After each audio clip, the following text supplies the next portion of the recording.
Oikein paljon tervetuloa jälleen Hanuripelimusavartin pariin. Tämähän on radio-ohjelma, jossa kuuntelemme haitarilla soitettua pelimusiikkia ja keskustelemme videopeleihin liittyvistä asioista. Aikaisemmin täällä Hanuripelimusavartissa on soitettu lähes poikkeuksetta pelimusiikkia erilaisilta pelikonsoleilta. Mutta ei sovi unohtaa, että kyllähän videopelejä pelataan myös PC:llä. Ja tämän vuoksi ajattelinkin, että tässä jaksossa keskitymme PC-pelien maailmasta löytyvään musiikkiin. Tavan mukaisesti syvennytään ensiksi hieman tietokonepelien musiikin tekniikkaan. Nykyään tietokonepelien musiikki on yksinkertaista.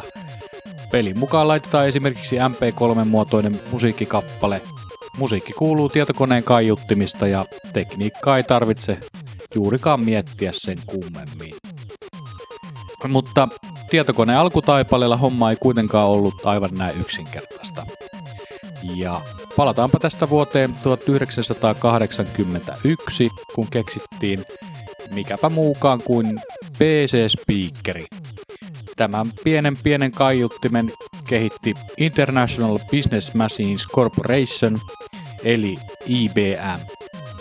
Ja jos nyt joku väittää, että ei ole koskaan kuullutkaan, miltä PC-speaker kuulostaa, niin enpä usko. PC-speakerin ääni, jos jokin, on sellainen ääni, jonka uskon jokaisen joskus tietokonetta käyttäneen ihmisen kuulleen. Tässä se tulee.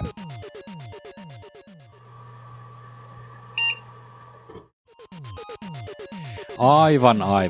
Sehän on se pieni piippaus, mikä kuuluu, kun tietokoneeseen laitetaan virrat päälle. Ja nimenomaan tämä piipittävä ääni on ollut koko 80-luvun ajan tietokoneen pääasiallinen äänentuottoväline. Vasta vuonna 1988 tästä monofonisesta piipityksestä otettiin edistysaskel kohti täyteläisempää äänimaailmaa, kun markkinoille tuli Sierra-nimisen pelifirman peli King's Quest 4, jossa oli tuki aivan uudenlaiselle Adlib-nimiselle äänikortille. Tässä äänikortissa oli Yamahan syntetisaattoreissakin käytetty YM3812 piiri, ja se kykeni soittamaan 9 ääntä samanaikaisesti. Vuonna 1988 se oli todella paljon, ja esimerkiksi Hanuripelimusavarti edellisessä jaksossa käsittelimme 8-bittistä Nintendoa, joka pystyy soittamaan vain 4 ääntä päällekkäin, ja pienen kikkailun jälkeen Japanin Famicom-versio saatiin toistamaan 7 ääntä päällekkäin. Tämä Adlibin käyttämä Yamahan äänipiiri oli kuitenkin loppujen lopuksi Adlibille kaksiteräinen miekka.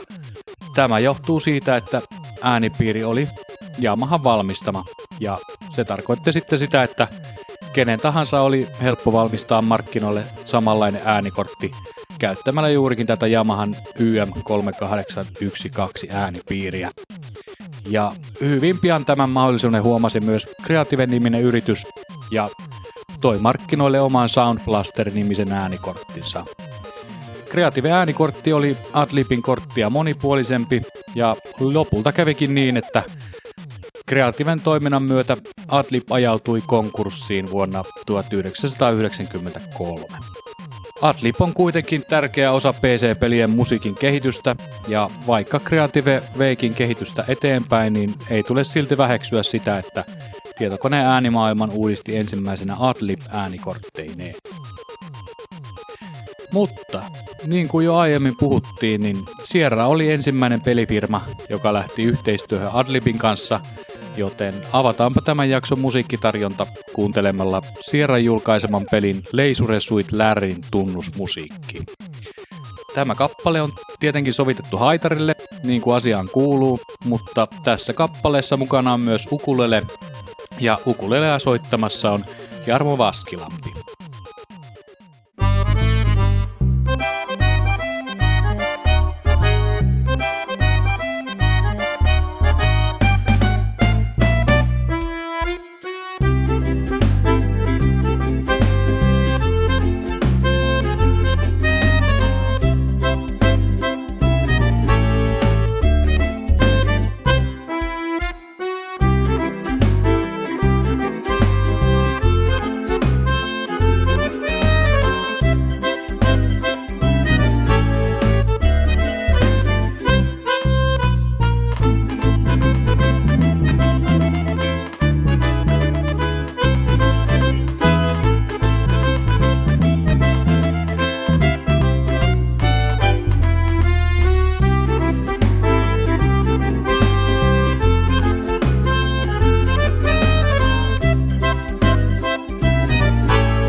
Tämä äsken kuultu kappale on siis nimeltään Leisuresuit Larry Teme ja kappaleen on säveltänyt Al Love, joka on myös tämän Larry-pelisarjan luoja. Omien sanojensa mukaan tämä kappale syntyi häthätään, kun Al huomasi, että kohta ilmestyvällä pelillä ei ollut vielä tunnusmusiikkia laisinkaan. Alin sanojen mukaan hän istuutui pianon ääreen 80 minuutiksi ja sai biisin valmiiksi. Mitäpä sitä turhaa aikaa hukkaamaan, jos kerran tämmöistä jälkeä saa aikaiseksi näin nopeaan, sillä varsin kelvollinen kappalehan siitä tuli. Seuraavaksi kuunnellaan myös varsin kelvollinen kappale nimeltään Monkey Island Theme, mutta niin kuin arvata saattaa, niin tämäkin versio on hieman erilainen kuin yleensä. Tämä kappale on nimittäin sovitettu kansanmusiikiksi ja mukana hanurin ohella on perinteisiä kansanmusiikkisoittimia, kuten mandoliini ja pimpparauta.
Tämä kappale on siis nimeltään Monkey Island Theme ja kappaleen on säveltänyt Michael Land vuonna 1990.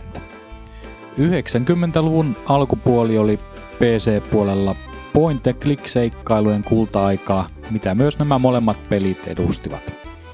Mutta niin ikään 90-luvulla jalansijaa alkoi saada jo aivan uudenlainen pelityyppi, 3D-räiskintä.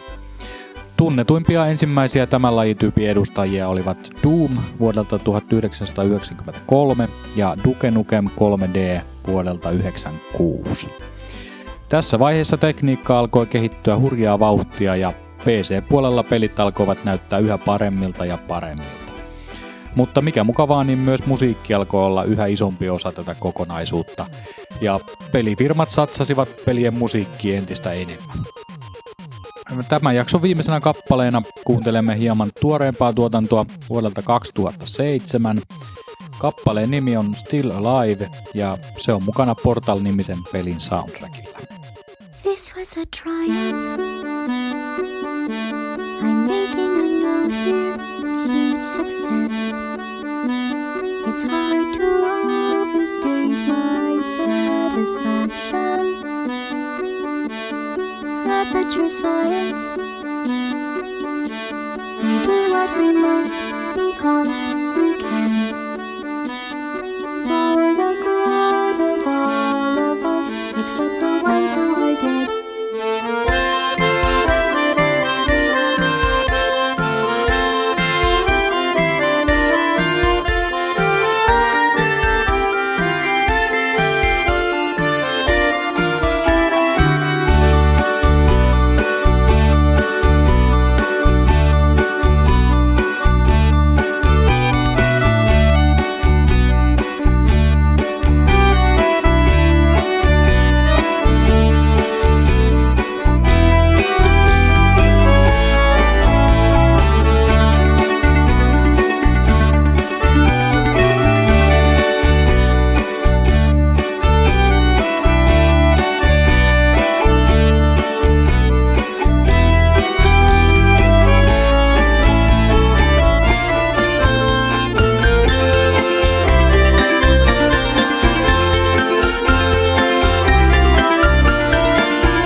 Semmonenpä se oli hyvin nopea läpileikkaus PC-pelien musiikista. Näihin tunnelmiin ja palaamme pari viikon päästä uudestaan Hanuripelin musavartin parissa.